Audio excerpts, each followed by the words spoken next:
Salut, c'est Sonia Shine. Bienvenue dans l'instant présent de Dieu avec la Rhapsodie des réalités. Comment est-ce que vous allez? J'espère que vous avez passé un bon week-end. Quant à moi, je dis merci Seigneur. Je suis très heureuse de vous retrouver encore pour ce tout premier rendez-vous de cette semaine. Rendez-vous de la parole de Dieu contenue dans la Rhapsodie et des réalités qui sont par moi, qui renferment des enseignements basés sur la parole de Dieu chaque jour avec un thème et un développement qui va avec. Aujourd'hui, nous avons encore un thème très édifiant qui est intitulé comme suit, louange sanctifiée. Mais avant d'en parler, le générique.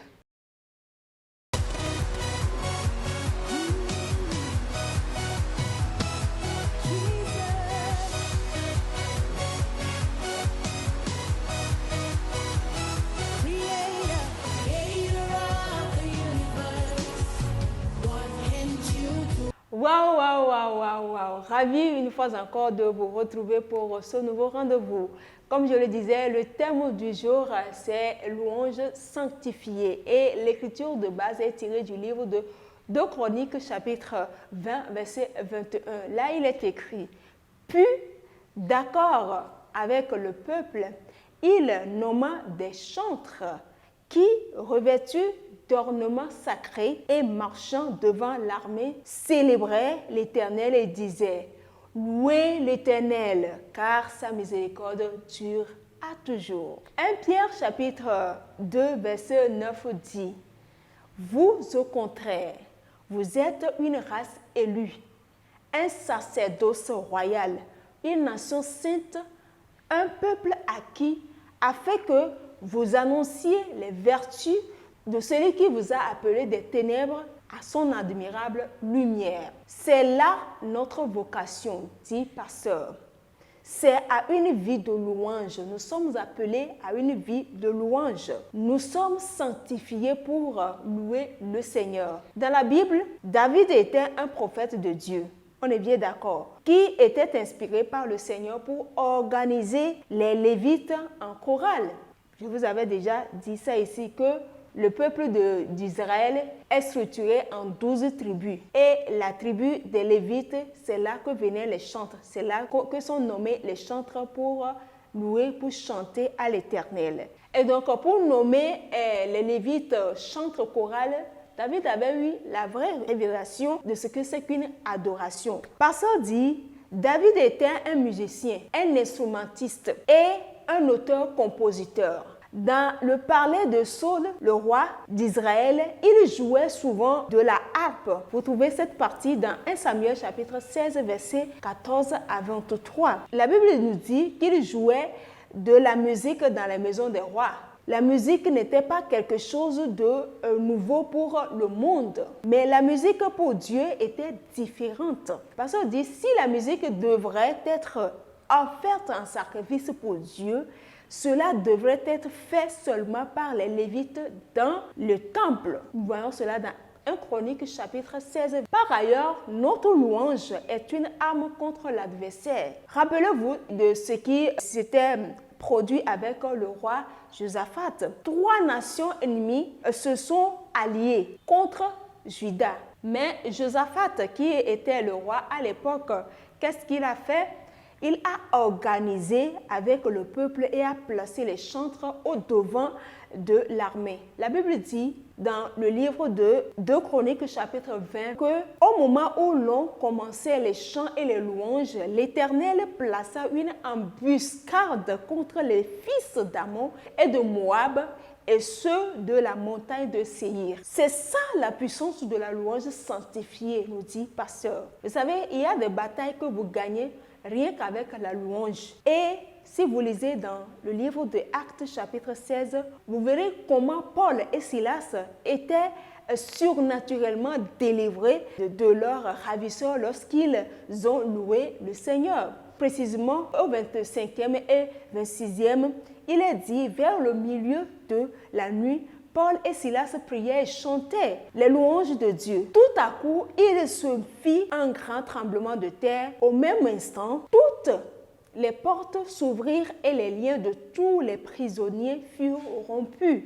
Alléluia. Dans le Nouveau Testament, nous sommes la circoncision qui adore le Seigneur en esprit, qui se réjouit en Christ Jésus et ne met pas sa confiance en la chair. Philippiens chapitre 3, verset 3. Nous sommes ceux qu'il a sanctifiés pour lui offrir une vraie adoration, dit pasteur. C'est la raison pour laquelle nous pouvons l'adorer en esprit et en vérité. Pour finir, pasteur dit, nous avons souvent nos cultes de nuit, de louanges, où en tant qu'audience mondiale, nous répandons nos cœurs et adorons et louons au Seigneur pour son amour, pour sa grâce et merveilleuses œuvres. Assurez-vous de faire partie de ces cultes et revivez ces moments durant la retransmission de nos chaînes Love World. Alléluia.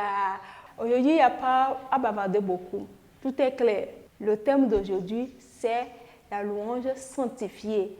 Une louange qui est dédiée à Dieu, pas une louange pour plaire aux hommes, pour attirer l'attention des hommes sur soi. Non, malheureusement aujourd'hui, c'est ce qui se passe dans le chant gospel aujourd'hui. Des gens ne chantent plus pour louer Dieu, pour adorer Dieu. Ils chantent plutôt pour le monde. Quelqu'un pourrait dire, qu'est-ce que tu en sais? Tu es une artiste, tu es un chanteur. Non, nous faisons partie du camp des observateurs. C'est nous qui observons, c'est nous qui voyons, nous apprécions ce qui se passe, ce qui se produit, les contenus des chants des artistes. D'où la nécessité de faire la part. Quand on parle des chants de louange ou bien des chants d'adoration, il y a une différence entre être artiste gospel et être chanteur de Dieu. Oui, être chanteur de Dieu, ça veut dire que tu es consacré à cette œuvre-là. Ta place, c'est dans la maison de Dieu, c'est dans les cultes. Tu es censé accompagner l'homme de Dieu, sinon le pasteur, le ministre de Dieu, dans son ministère à travers les chants et louanges, ces chants-là qui louent Dieu, qui adorent Dieu, qui ne cherchent pas à plaire aux hommes, qui ne cherchent pas à attirer de foule, à être populaire du point de vue mondial. Non, malheureusement, il y a certains qui se disent chantres et qui, au lieu de se consacrer au service dans la maison de Dieu, ils vont de podium en podium, de lieu en lieu pour faire des concerts. À croire que les chanteurs ou bien ceux qui chantent, ceux qui se disent faire la musique chrétienne aujourd'hui sont en concurrence avec ceux qui font la musique profane. Ce n'est pas bien. Pasteur nous interpelle une fois encore. Si c'est un appel que tu as reçu d'être chanteur, il faut le faire bien. Il faut que ça honore Dieu. Il faut que les contenus de tes chants-là loue, magnifie Dieu dans toute sa grandeur, dans toute sa beauté et non un chant, comme dirait quelqu'un, visé. Voilà, c'est ceci qui me fait à l'enseignement d'aujourd'hui. Nous allons prendre la prière. Je dis et vous répétez après moi, s'il vous plaît. Précieux Seigneur Jésus, je t'adore. Tu es le roi éternel, immortel, avec toute puissance, gloire et majesté. Tu es le monarque de l'univers et toi seul as toute autorité dans le ciel, sur la terre et sous la terre. Tu es le Dieu très haut, digne de toute louange, honneur et adoration. Tu es le roi des âges. Je t'adore aujourd'hui et à jamais au nom de Jésus. Amen. Pour une étude approfondie, à l'enseignement du jour, vous allez lire 2 Chroniques 20, versets 21 à 22, Actes chapitre 16, versets 25 à 26. Pour une étude de la Bible en un an, vous allez lire Matthieu chapitre 15, verset 29 et Matthieu chapitre 16, verset 1 à 12. Et aussi Exode chapitre 3, chapitre 4 et chapitre 5. Enfin, pour une étude de la Bible en 2 ans, vous allez lire Matthieu chapitre 9, versets 1 à 13 et puis Genèse chapitre 23. Voilà, si vous n'avez pas encore donné votre vie à Christ et c'est aujourd'hui que vous tombez sur cette vidéo, l'occasion vous est maintenant offerte. Si vous ne trouvez pas d'inconvénient, je vais vous conduire à travers cette prière que nous appelons la prière du salut. Je dis, vous répétez après moi, s'il vous plaît. Ô Seigneur Dieu, je crois de tout mon cœur en Jésus-Christ, Fils du Dieu vivant. Je crois qu'il est mort pour moi et Dieu l'a ressuscité des morts. Je crois qu'il est vivant aujourd'hui. Je confesse de ma bouche que Jésus-Christ est le Seigneur de ma vie. À partir d'aujourd'hui, par lui et en son nom, j'ai la vie éternelle. Je suis né de nouveau. Merci Seigneur d'avoir sauvé mon âme. Je suis désormais un enfant de Dieu. Alléluia. Félicitations, bienvenue dans la famille des enfants de Dieu, dans la famille des élus de Dieu, dans la famille des champions.